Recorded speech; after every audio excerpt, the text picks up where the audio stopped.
CM ਦੇ ਅਹੁਦੇ ਤੋਂ ਹਟਾਉਣ ਦੀ ਪਟੀਸ਼ਨ ਖਾਰਿਜ ਕਰ ਦਿੱਤੀ ਗਈ ਹੈ। ਦਿੱਲੀ ਹਾਈ ਕੋਰਟ ਨੇ ਪਟੀਸ਼ਨ ਨੂੰ ਖਾਰਿਜ ਕਰ ਦਿੱਤਾ ਹੈ। ਇਸ ਵੇਲੇ ਦੀ ਸਭ ਤੋਂ ਵੱਡੀ ਖਬਰ, ਅਰਵਿੰਦ ਕੇਜਰੀਵਾਲ ਨੂੰ ਸੀਐਮ ਦੇ ਅਹੁਦੇ ਤੋਂ ਹਟਾਉਣ ਦੀ ਪਟੀਸ਼ਨ ਖਾਰਿਜ ਕਰ ਦਿੱਤੀ ਗਈ ਹੈ ਦਿੱਲੀ ਹਾਈ ਕੋਰਟ ਦੇ ਵੱਲੋਂ। ਦਿੱਲੀ ਹਾਈ ਕੋਰਟ ਨੇ ਇਸ ਅਰਜ਼ੀ ਨੂੰ ਖਾਰਿਜ ਕਰ ਦਿੱਤਾ ਹੈ। ਕੇਜਰੀਵਾਲ ਨੂੰ ਸੀਐਮ ਦੇ ਅਹੁਦੇ ਤੋਂ ਹਟਾਉਣ ਦੀ अर्जी पाई गई सी। अदालत दे राही ये मांग की गई सी कि केजरीवाल नूं सीएम दे अहुदे तो हटाया जाए, पर इस पटीशन नूं खारिज कर दिता गया है दिल्ली हाई कोर्ट दे वल्लों। इस वेले दी वड्डी खबर तुहानूं दस रहे हां। इस वेले दी अहम खबर, अरविंद केजरीवाल नूं सीएम दे अहुदे तो नहीं हटाया जाएगा। हाई कोर्ट ने पटीशन खारिज कर दी है। हाई कोर्ट ने यह अर्जी ही खारिज कर दी है। सीएम दे अहुदे तो हटाने की पटीशन खारिज की गई है ते पूरे दा पूरा मामला दिल्ली हाई कोर्ट ने इस पटीशन को खारिज किया है। एक कार्यपालिका के नाल जुड़िया मामला है। हाई कोर्ट ने साफ तौर पर कहा है। मेरे सहयोगी सुशील पांडे मेरे नाल इस वे फोन लाइन से जुड़ेंगे। सुशील के नाल गल करांगे। सुशील, अरविंद केजरीवाल सीएम का पद छोड़ दे, भारतीय जनता पार्टी तो जगह जगह प्रदर्शन कर ही रही थी, लेकिन हाई कोर्ट तक मामला पहुंचता है। हाई कोर्ट में याचिका डाली जाती है और अब हाई कोर्ट ने उस याचिका को ही खारिज कर दिया। क्या हुआ दिल्ली उच्च न्यायालय में आज, सुशील? जी देखिए, निश्चित रूप से दिल्ली हाई कोर्ट में जो याचिका दाखिल की गई थी, जिस याचिका में कहा गया था कि मुख्यमंत्री रहते हुए अरविंद केजरीवाल को उनके पद से हटा देना चाहिए क्योंकि वो जेल में है। दिल्ली हाई कोर्ट ने इस याचिका को सिरे से न केवल खारिज किया, बल्कि हाई कोर्ट ने इस याचिका को खारिज करते हुए कहा कि ऐसी कोई संवैधानिक बाध्यता नहीं है कि अरविंद केजरीवाल अपने पद पर बने नहीं रह सकते हैं और हाई कोर्ट इस पूरे मामले की कोई भी न्यायिक समीक्षा नहीं कर सकती। इस पूरी टिप्पणी के मायने बहुत बड़े हैं अगर समझा जाए दिल्ली के सियासी घमासान को लेकर, जहां एक और अरविंद केजरीवाल को उनके पद से हटाने की बात कही जा रही है। ऐसे में आज दिल्ली हाई कोर्ट ने जो टिप्पणी की, उस टिप्पणी का मतलब सीधे तौर पर है कि संवैधानिक तौर पर ऐसी कोई बाध्यता नहीं है कि अरविंद केजरीवाल अपने पद पर बने नहीं रह सकते। यानी कि संविधान में ऐसा कोई प्रावधान नहीं है कि उनको उनके पद से हटाया जा सकता है। हाई कोर्ट ने ये कहा कि दिल्ली के उपराज्यपाल इस पूरे मामले को देखेंगे और इस पूरे मामले को वो राष्ट्रपति के पास भेजेंगे। राष्ट्रपति को तय करना है कि अगर सिटिंग सीएम कोई जेल में है तो उस प्रदेश में किसी भी प्रकार की कोई भी गड़बड़ियां ना होने पाए, कोई भी प्रशासनिक समस्या ना होने पाए, तो उसके लिए उनके पास अधिकार है।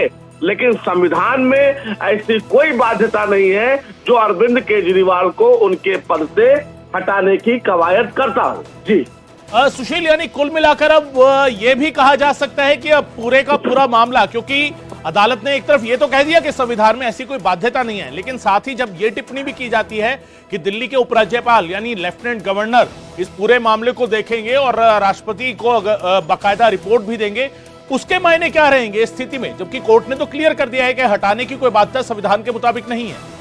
जी देखिए, अगर उपराज्यपाल को ये लगता है कि दिल्ली में मुख्यमंत्री के ना रहने की वजह से प्रशासनिक कार्यों में दिक्कत हो रही है, दिल्ली की जनता को दिक्कत हो रही है, तो वो राष्ट्रपति को इसकी जानकारी देंगे। क्योंकि प्राइम अथॉरिटी अगर संवैधानिक पहलुओं पर देखा जाए तो दिल्ली में उपराज्यपाल है, क्योंकि दिल्ली केंद्र शासित प्रदेश है, तो निश्चित रूप से वो उपराज्यपाल राष्ट्रपति को इसकी रिपोर्ट दे सकते हैं। उसके बाद आखिरी फैसला राष्ट्रपति को लेना है। अगर राष्ट्रपति को लगता है कि वाकई राजधानी दिल्ली में स्थिति बहुत ज्यादा विचलित करने वाली है, बहुत ज्यादा ऐसी स्थिति है जो प्रशासनिक संविधानों में कहीं ना कहीं दिक्कतों का सामना करना पड़ रहा है, तो राष्ट्रपति के पास ये अधिकार है कि उस प्रदेश में राष्ट्रपति शासन लगाने का आदेश जारी कर सकता है। लेकिन अगर मुख्यमंत्री रहते हुए अरविंद केजरीवाल किसी ऐसे व्यक्ति को अपना स्थायी सदस्य नियुक्त करते हैं जो उनके अब्सेंस में उनके कार्य को देखे, तो ऐसी कोई स्थितियां नहीं होंगी। लेकिन फिलहाल उपराज्यपाल के पास ये अधिकार है कि अगर कोई भी संवैधानिक बाध्यता होती है, दिल्ली की जनता को